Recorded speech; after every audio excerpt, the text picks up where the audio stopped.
Para legenda sepak bola sering berkata, "Kalian tak perlu sampai gila untuk berkarir di sini, tetapi kegilaan akan membantumu."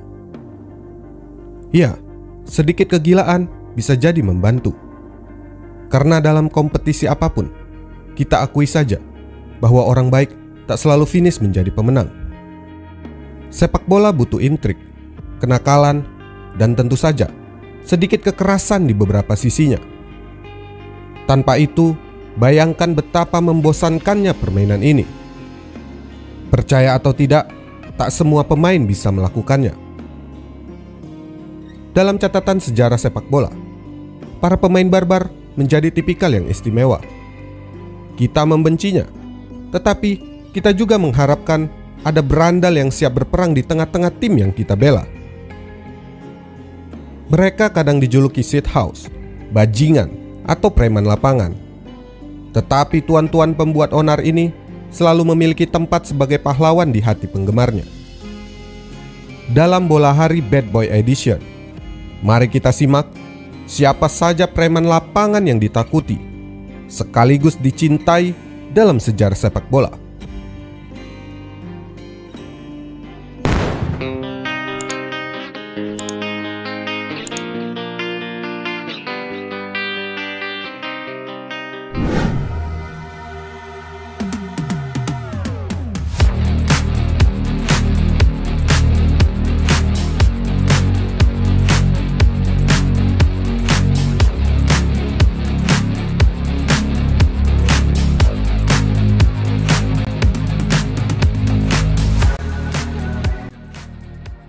Diego Costa adalah pencetak gol dengan kemampuan di atas rata-rata.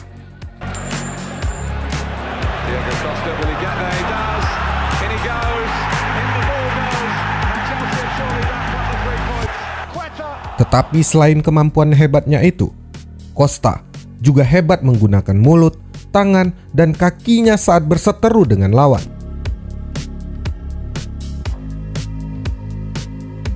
Ayah Diego Costa, Jose, pernah mengatakan kepada 442 bahwa Costa akan melakukan apapun yang bisa dilakukannya untuk bertahan hidup, di mana saja, termasuk di lapangan.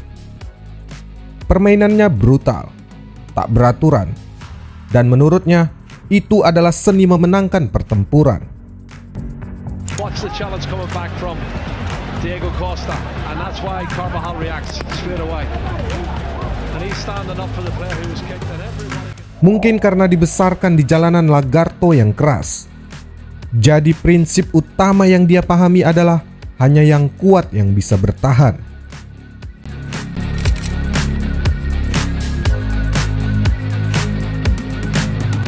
Selain memiliki keahlian lebih dalam memprovokasi lawan, Diego Costa juga ahli menyembunyikan tindakan curangnya dari mata wasit. Kita tentu mengingat bagaimana brutalnya Costa saat membela Atletico Madrid, terutama beberapa keributannya dengan Sergio Ramos dan Pepe.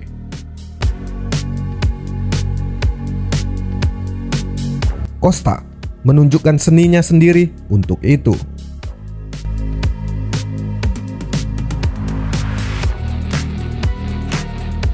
Karena Costa tahu betul bahwa meludahi lawan akan membuatnya langsung diganjar kartu merah, Costa memilih menggunakan cara yang berbeda.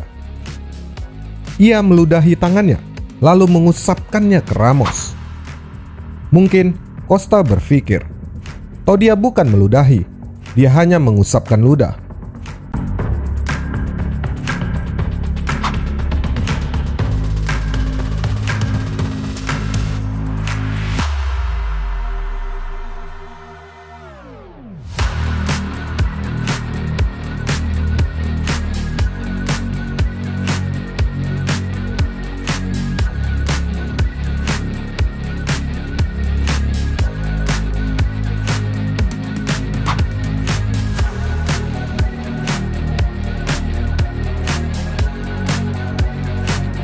Empat hari berselang, lagi-lagi karena tingkah beringasnya, Costa menerima kartu merah saat Atletico berhadapan dengan Victoria Pilsen di ajang Liga Eropa karena menanduk David Limberski.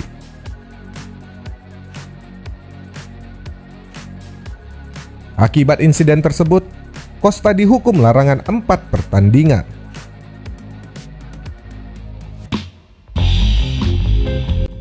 Perseteruan Costa dengan Gabriel Paulista yang kontroversial juga sudah berlangsung sejak mereka masih di La Liga dan terus berlanjut hingga keduanya bermain di Liga Inggris. Keduanya sering beradu mulut dan Costa tak segan menyikutnya.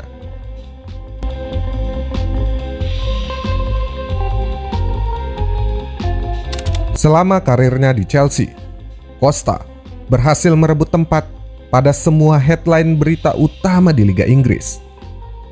Yang pertama, karena alasan gol-golnya yang produktif.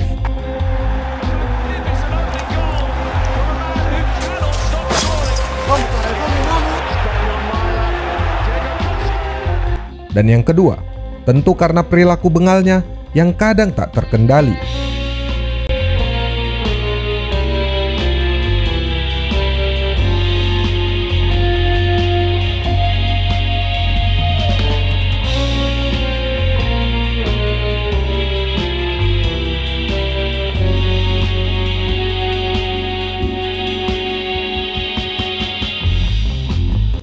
Di musim pertamanya berkarir di Chelsea, Costa menerima 3 larangan bertanding dari FA karena hantamannya kepada pemain Liverpool, Emre Can, saat pertandingan semifinal Piala Liga. Diego Costa. Animal, but positive. Positive animal. Positive. Let's try to find something better. A warrior. Diego, a warrior. Salah satu tindakan paling kontroversial yang pernah dilakukan Costa tentu saja kala Chelsea menghadapi Arsenal di musim 2015-2016. Saat itu laga memanas lantaran Costa terlihat menampar Laurent Koscielny. Yang berlanjut kontak fisik dengan Gabriel yang terpancing emosinya.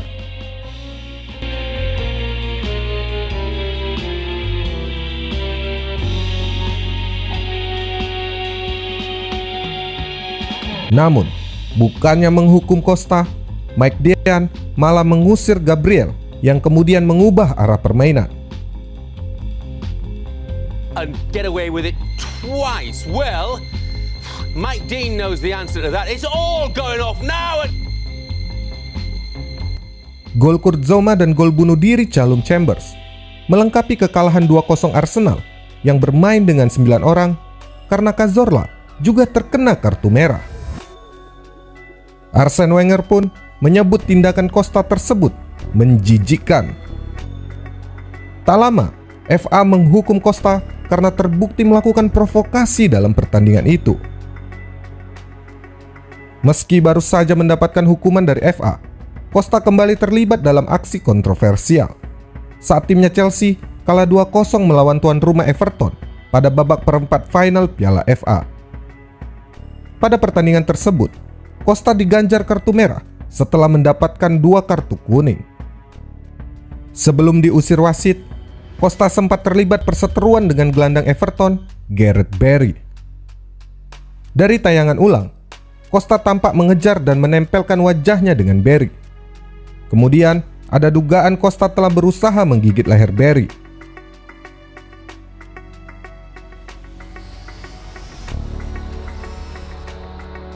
Wasit kemudian menghadiahi kartu kuning kedua dan dia diusir dari lapangan. Namun Costa terlihat meludah ke arah wasit. Atas kejadian ini, Costa dihukum 3 pertandingan dan didenda 20.000 pounds.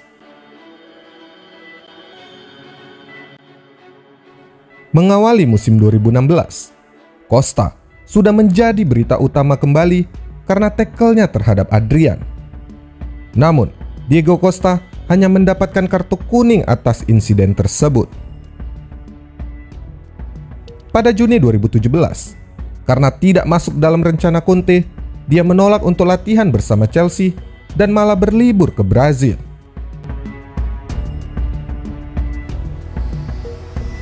Selain berperan antagonis, Costa juga pernah menjadi korban. Moussa Dembele diberi hukuman 6 pertandingan atas aksinya mencolok mata Diego Costa saat terlibat perselisihan yang melibatkan beberapa pemain Chelsea dan Tottenham. Meski menjadi sosok yang kontroversial dengan semua kegilaannya.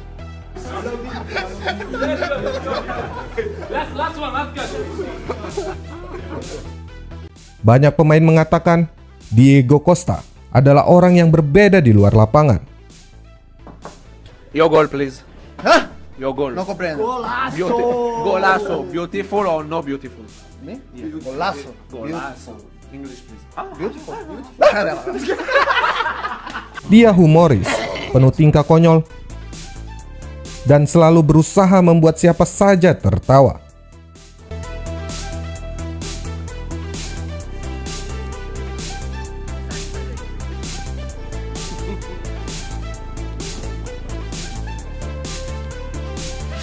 Costa bisa bertengkar dan hampir membunuhmu di lapangan. Tetapi malamnya, dia akan mengajakmu makan malam. Costa bahkan depresi selama berbulan-bulan saat tak sengaja membunuh anjing peliharaannya saat sedang memundurkan mobil.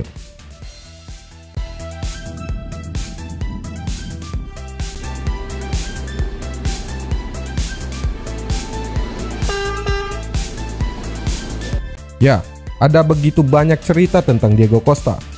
Kita akan membahasnya dalam video yang berbeda. Coming soon, eh? That's it. Va. Bye. Okay. Soon. Soon. Soon. Soon. Soon. Coming soon. Yeah! Mari kita sejenak bernostalgia dengan salah satu defensive midfielder terbaik yang pernah ada. Dia adalah mantan pemain Belanda, Nigel de Jong.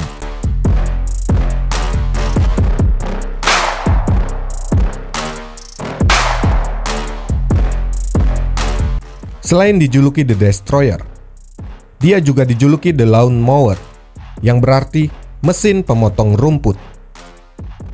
Karena karakternya yang ultra keras saat berhadapan dengan lawan di lapangan. De Jong yang besar di jalanan sadar betul bahwa menggunakan kekuatan fisiknya adalah salah satu cara bertahan hidup. Orang tuanya berpisah dan ibunya menderita gagal ginjal, membuat De Jong harus menjadi tonggak utama di keluarga. Saya harus menjadi man of the house karena saya harus merawat ibu dan adik bayi saya. Itu membuat saya menyadari di usia muda bahwa saya harus tegar, karena saya mengambil tanggung jawab lebih dari anak-anak lain pada usia yang sama. Semangatnya untuk menjadi yang terbaik lahir dari begitu banyak kesulitan.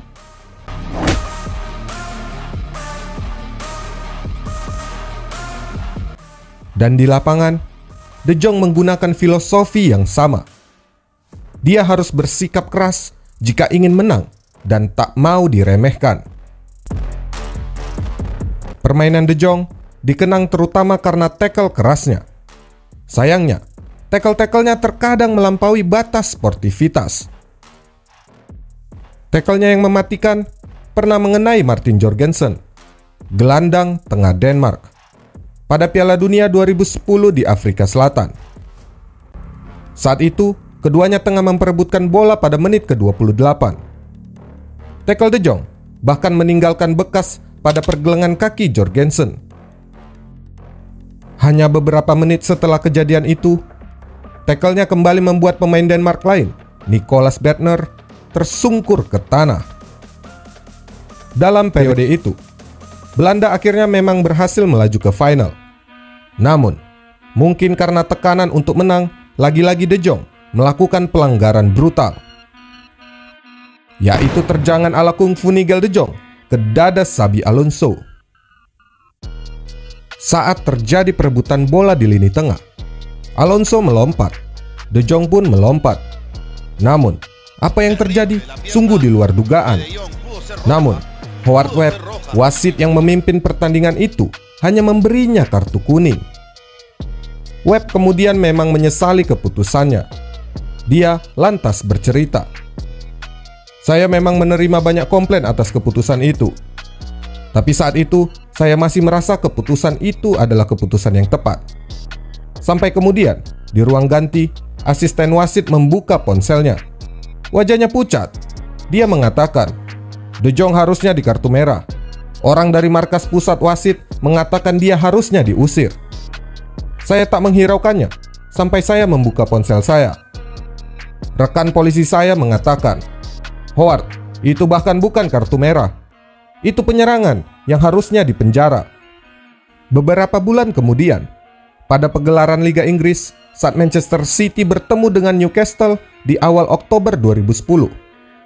Di tengah-tengah pertandingan, Hatem Ben Arfa sedang membawa bola dari sisi kiri pertahanan City, dan ia akan maju menerobos masuk ke dalam kotak penalti, yang kemudian dihalau oleh De Jong. Hanya saja, cara De Jong dalam menghalau Ben Arfa sangat tidak pantas. Ia melakukan tackle dua kaki, sehingga membuat Ben Arfa tumbang dan mengerang kesakitan. Buntut dari tackle De Jong kepada Ben Arfa ini pun menjadi panjang.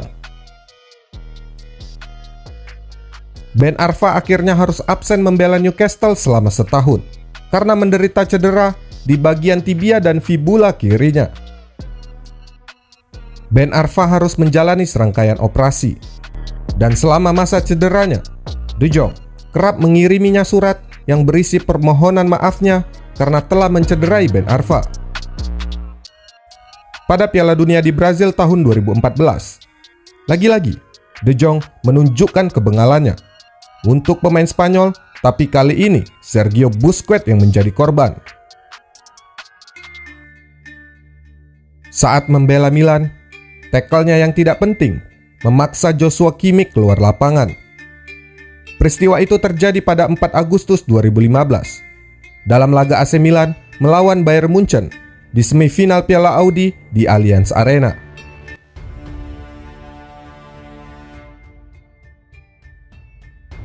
Pep Guardiola yang saat itu melatih Bayern Munchen benar-benar marah pada De Jong.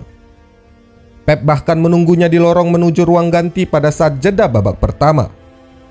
Di sana, Guardiola berteriak meluapkan kekesalannya kepada De Jong. Keduanya sempat beradu mulut. Kepada ZDF, De Jong menanggapi, reaksi Guardiola, "Kita semua pria dewasa di sini. Aku tidak memiliki masalah dengan Guardiola, tapi aku memiliki pendapat berbeda soal masalah yang terjadi." Di tahun 2016, gelandang Portland Timbers Darlington Nagbe harus meninggalkan lapangan dengan kursi roda karena menjadi korban tackle kontroversial De Jong saat pemain Belanda itu membela LA Galaxy. Uniknya saat itu, De Jong hanya menerima kartu kuning. Karena tuntutan pelatih dan para pemain Portland, LA Galaxy kemudian menghukum De Jong dengan denda dan larangan bertanding. De Jong mungkin tak bermaksud buruk dengan gaya bermainnya di lapangan. Bisa jadi itu hanya caranya untuk memenangkan bola. Dia selalu dengan tulus meminta maaf untuk setiap korban tackle horornya, meskipun hal seperti itu kerap berulang. Jika berkenan, kalian bisa memberi komentar tentang momen ikonik lain dari Diego Costa atau Nigel De Jong yang mungkin belum ada di dalam video ini. Kita akan berjumpa dengan tuan-tuan pembuat onar lain di episode berikutnya. Thank you for watching, man.